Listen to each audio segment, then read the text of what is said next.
وريني الطبق ده كده بيقول ايه. يلا بينا. وهنا بقى الشيف بيقطع الشاورما، واخده تحميصه تجنن عشان يجهز لنا الشاورما العربي. وطبعا فتة الشاورما شكلها يفتح النفس، طبعا الماريا شكلها مغري قوي، والكريسبي بقى في حتة تانية. اما التشيكن رول ده بقى فده اختراع كبير. ايه الطعابة والحلاوة دي اقسم بالله. يلا بينا النهارده نجرب مع بعض القصر الدمشقي ونشوف بقى الكلام بيقول ايه. ده تشيكن رول، تمام. ده بيبقى عباره عن فراخ ورومي مدخن. نحاول ندوقها لوحدها بس الاول كده. حلوه قوي. لا حلوه قوي الاختراع ده، انا ما اكلتوش قبل كده بصراحه.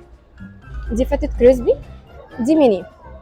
حوار الميني ده بقى هشرحه لكم، هنقول التجربه مع بعض، بعد كده اقول لكم على حاجه هم عاملينها بخصوص الميني دي.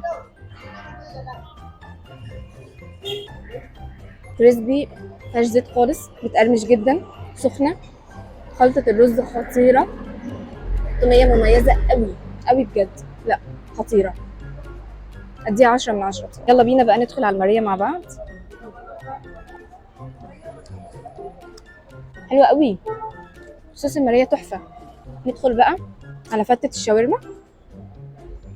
ده حجم الاكس لارج، دي الاحجام الطبيعيه اللي قدامكم، هي اللي هتنزل لكم لما تيجوا تطلبوها، مفيش اي تغيير.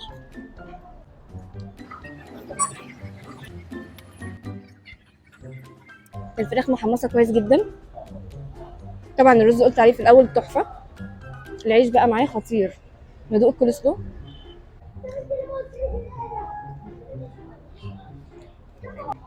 الكولسلو تحفه. تتبيله الشاورما خطيره بجد، في حته تانية والله، حلوه قوي. الرز البسمتي خطير.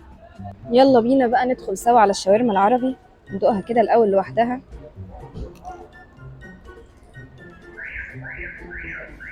العيش تحفه، خفيف كده ومش ناشف. ندوقها بقى بالتوميه. التوميه مميزه قوي عندهم.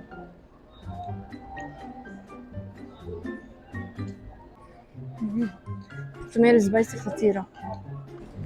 التتبيله اللي حاطينها على البطاطس خطيره. الشاورما العربي دي اكتر حاجه مميزه عندهم في المكان، خطيره بجد. يلا بينا بقى ندخل على اخر وجبه معانا. دي كريسبي وفي منها الزنجر بيبقى سبايسي لمحبين السبايسي. نجربها الاول كده حاف.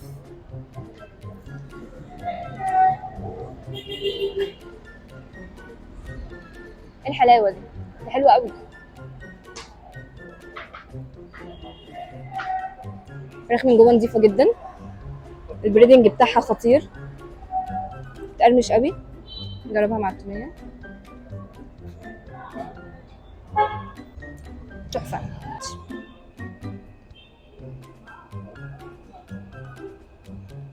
نحط بطاطس.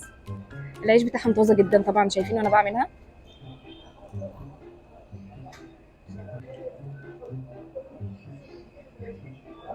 حلوه قوي قوي قوي.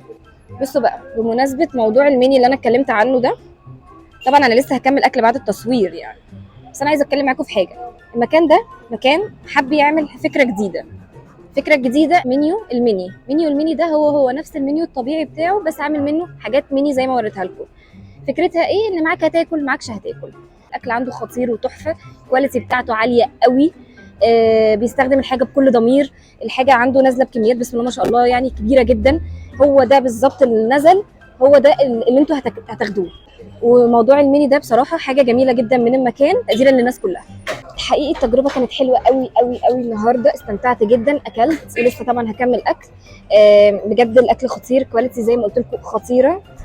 اكتر حاجه شدتني طبعا الماريه تحفه تتاكل اكل، بجد عجبتني قوي. ما تنسوش تعملوا لايك وشير وسبسكرايب وتتابعوا كل جديد معانا، ودي هتبقى ثالث حلقه من سلسله على ضمانتي. باي باي. هنا بقى لاحظت ان عندهم مهرجان عروض كتيره كده حلوه، يبقوا تعالوا شوفوها.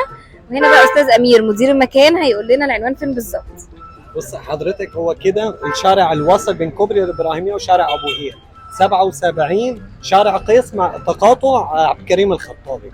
حضرتك لو جاي من شارع ابو قير مقابل عمارة الدكتور سمير البحة، اللي هو برضو الشارع الواصل بين شارع ابو قير وكوبري الابراهيمي. تمام، دول كده اقرب مكانين ليك اقرب صح مكان. كده؟ دول بالظبط يوصلوا على طول على المكان. بالظبط. قصر الدمشقي ده راح يسيل عشقي ان شاء الله.